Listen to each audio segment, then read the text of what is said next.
Golf is a game of consistently managing disappointments. So that's pretty much what you've got to do in golf. If you can wrap your head around the fact that that's meant to be fun, then this is actually a good game. One thing you should always do when you get a chance to is see where the pin is when you are driving past. So I've been looking around in other ones so as I know where they are for holes coming later on. So this one's kind of just short of the centre of the hole, centre of the green. So this is about 110 yards, I think, Josh. It's saying 111 metres to the middle of the green, but we're just short, so maybe it's slightly more than that. Maybe yeah, it's probably playing about 115 maybe. Actually, pretty shit tee to be fair.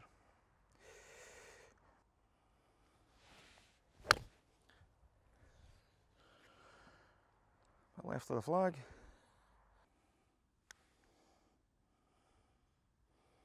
Yeah, turned away.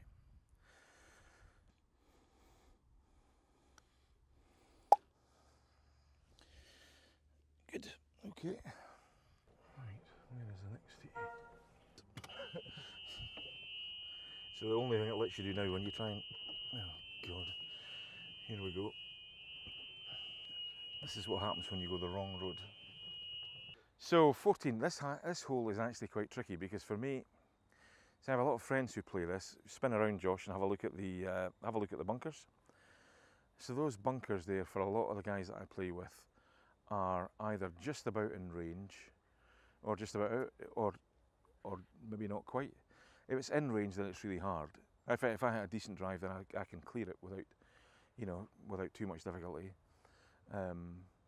But it's still, for a lot of kind of your weekend golfer types, then this type of hole is quite daunting. So they've widened the fairway out to the right, so a lot of people play at the right, but when you do that, you're too far away. So they then make it almost like a de facto par 5. So it's a good test of golf, this one.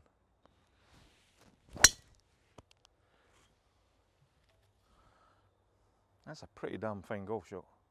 Generally the gap in the middle of those bunkers is where you want to be. So that was just over the left-hand side of the left-hand bunker, but it should still be okay. Now this is one of these shots that actually, when you play it, what you're trying to do, because you're into a slight breeze, well, it's not that breezy, but it felt windy, your instinct is to want to try and keep it fairly low, but because you're on a slight upslope, it's going to go slightly high, so you always take kind of one more club than you need. My intention here is to kind of grip down the shaft a little bit. Like that, popping it up there like that. Oh my good God. This is going to require some magic to salvage par here. This is quite a nice challenging course. It's one of these courses that it's not that long a course, but it's quite tricky to actually get a score on. So like doing something like I've done here, where you find yourself in a really awkward lie, and then you pop the thing up in the air and knock it out right, you end up in a position that's maybe not that easy. Where am I meant to be going here? Going right. So the lie dictates this shot. So that's a kind of horrible lie. So for this one, you've got to play this again. Or, yeah, the ball sat down. Grass is going with it, which is good. If it had been there, it'd have been fine. I'd have a choice of shots, but for now I don't. I've just got one which is kind of almost like to play it like a bunker shot, and then just get it on and up, which is what I'm going to do.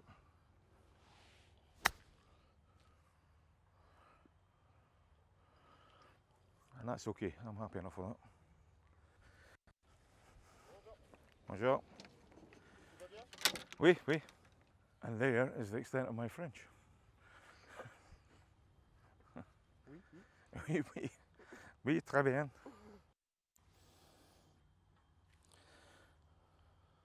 Oh, come on. Oh.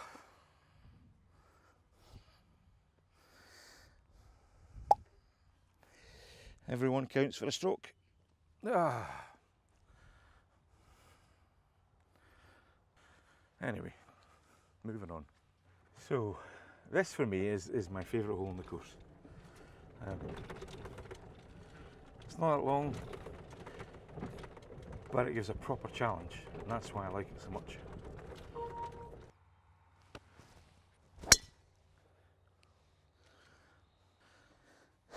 So this hole I played with a guy on this hole here a couple of months ago, just after lockdown eased over here, so it'd be June, I think. We came out and he was playing really well. He was playing under his handicap, he was doing okay, and on this hole he was in water. I think he lost 4 balls on this hole, so he put 4 balls in the water. So one off the tee went in the water, and his next one was okay, and then he sclaffed it into the water over there, and then he dropped another one. So it came out and then hit 2 into the water just by the side of the green. So he ended up walking off with, I think it was like double figures, it was like a 10 or something like that, 10 or 11 that he walked off with. I can't remember exactly, but I remember it being horrific. So yeah, you can see it gets really narrow up here between the 2 points, and anything left of this orange marker here, anything left kicks away. So you can see where I am. I'm in pretty good shape here. So really happy with that. And then also because I can, and this is the key thing, if it had gone any further, then that wouldn't have been great. Because of where the flag is on this hole, I knew it was at the front. Then I can take the water right out of play. I can aim it at that bunker at the back right. So the bunker just to the left hand side of the flag. I can aim it at that, I can hit the right distance, and then I've taken all the trouble out of play. And that's really what golf's all about. It's actually navigating your way around the golf course. So the key now is just to hit a nice solid shot. Get another birdie and get back under par, Josh. And generally it's a good rule in life that everything breaks down towards the water. This ball will... Do you know, actually, see if you look at that, and you'd see that on the... I kind of went back properly and then just opened up the club face. That was terrible.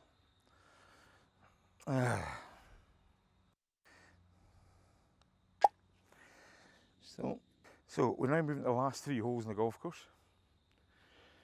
That one's safe and negotiated, so that's it. I think one of the tougher holes, toughest driving hole for sure. We've now got 3 holes that are a little par 3, but fraught with problems if you get it wrong, but it's just a short club, so you should be okay.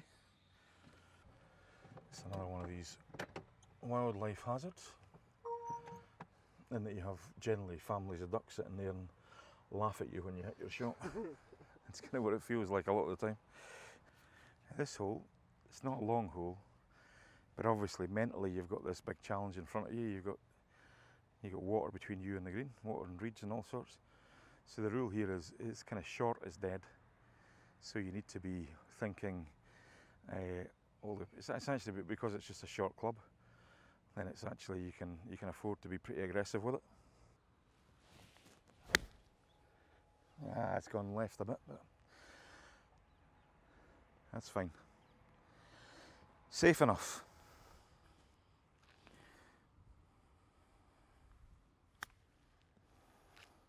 That's about where I want to land it, but see how that's run.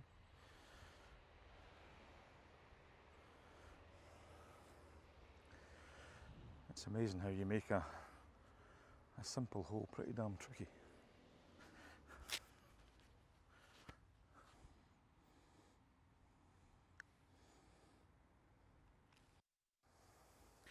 There's something cruel about golf. You know when I said managing disappointments is so important?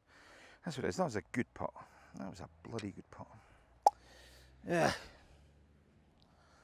Josh. That was annoying. So we have 17 and 18. So 17 basically goes up that way. See, somebody's nicked in front of us, so they're playing the back 9 first.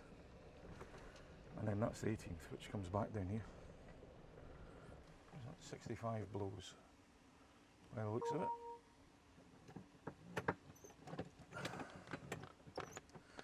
Okay. You know, there's some golf holes that you play in life where the shape of them just really works for you, the way it's laid out. This one doesn't.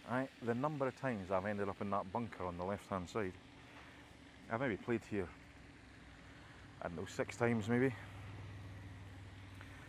I reckon I've been in that bunker 4 times. So today, Josh, the plan is to avoid that bunker.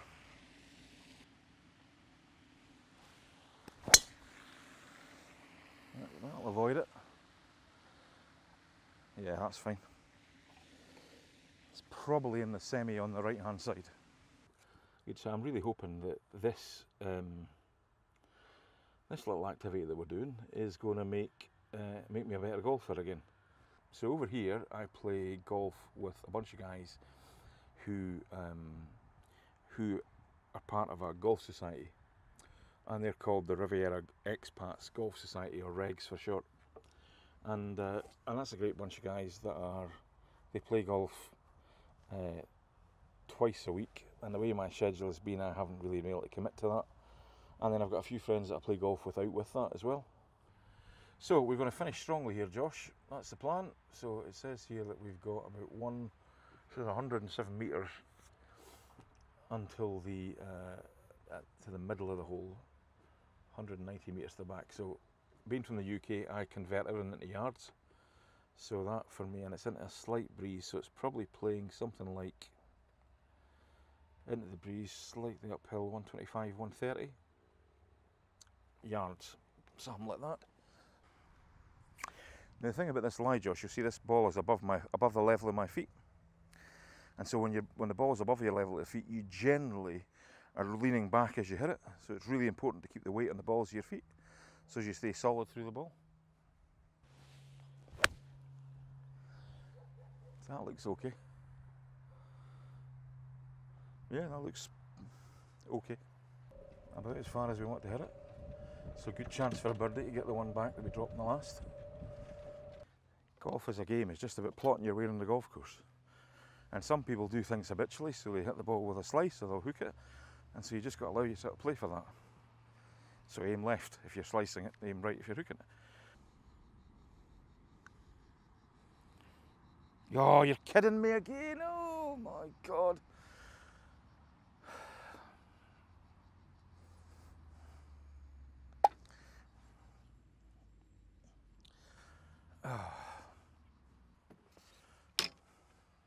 You can see these trees here? Those trees there, that's a line. So you've either got to bang it over the top of it, or you're compromised a little bit if you go to the right. So you've kind of got to get the ball doing that kind of draw shape. It's really good. If you get the further right you go, the second shot is almost impossible. So I just try and smash one quite high.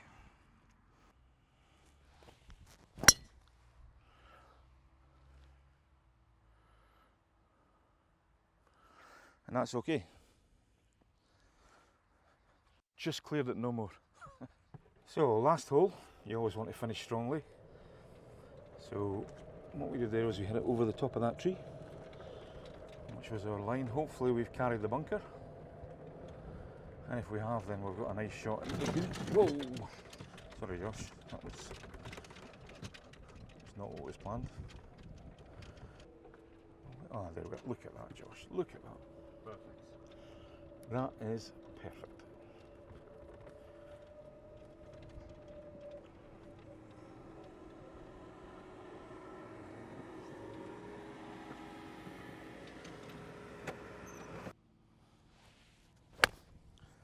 Just cut a little bit. Lovely.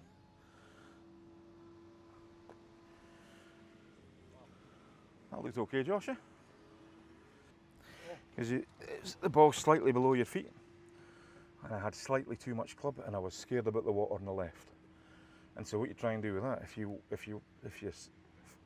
a ball that goes that way flies less than a ball that flies straight or flies in a draw shot, so it takes a little bit of length off it. But the second thing is, if you hit it in such a way that you know you're going to fade it slightly, then it takes the water out of play, which is kind of key in the whole thing. So you set it up the left hand side of the green knowing that it's going to come back in because of the way you've set up beforehand. Oh, Josh, look at that. Now this, as an unwritten rule, well, the ball always moves towards water, always does. So you know this is going to go right to left. Oh, no, that's good. So that's a birdie to finish. Actually, it's first, no, I have birdied this hole before. Josh, thank you for the game. Thanks very much, and I hope you enjoyed that. So what do you think? Because that was actually a bloody good shot in to finish. That was a good drive and a good shot in. 72, there you go.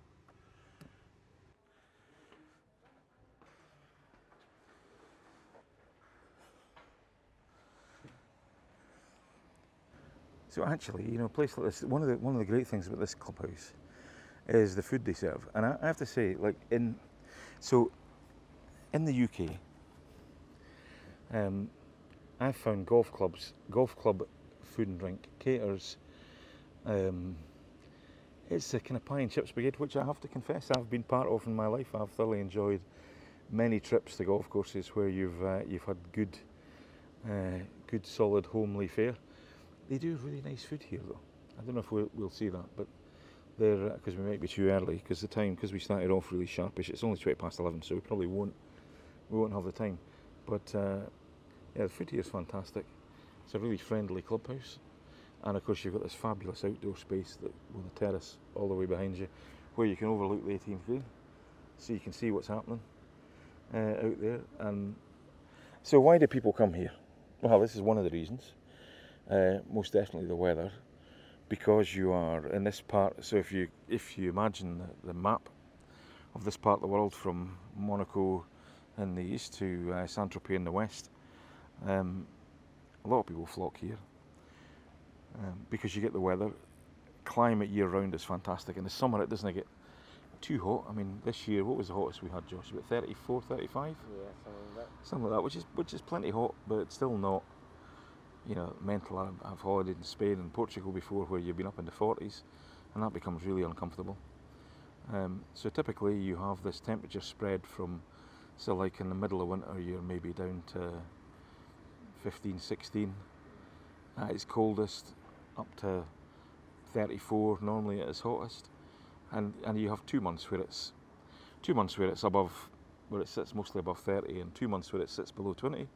And then you've got 8 months where it's kind of between 20 and 30. It's lovely. You have the mountains in the back and you have the sea in the front, so you always have a very temperate climate. There's always a nice cooling breeze. So yeah, and then add that to the fact that this is, I was saying this to somebody yesterday, this whole place to me is very much like Scotland with sun, in terms of its geography. Yeah. You know, so it's quite hilly. And it's quite verdant and green, which is remarkable given how little rain you get. Having said that, when it rains here, it generally does properly rain. You don't get, it doesn't muck about, it rains really heavily. And so you have all that, and you couple that with the fact that you're in an area where, I mean, like the French just get food and they get wine, like better than anybody. So you can go to what would be like a crappy street cafe back home, its equivalent, and you get served up the most amazing food, and the wines in this region are fantastic.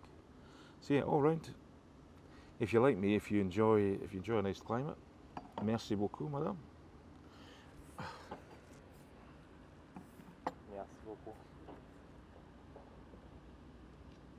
Merci. And so you've been a good boy, and I've started the day early. Rosé from this part of the world tends to be that colour, tends to be really pale, and it's just, yeah, it's fantastic. So cheers.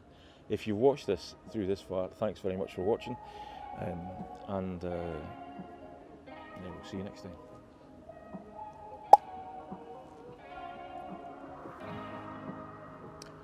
And that's fantastic. There's no getting away from it. Freezing cold on a hot day, can't beat it.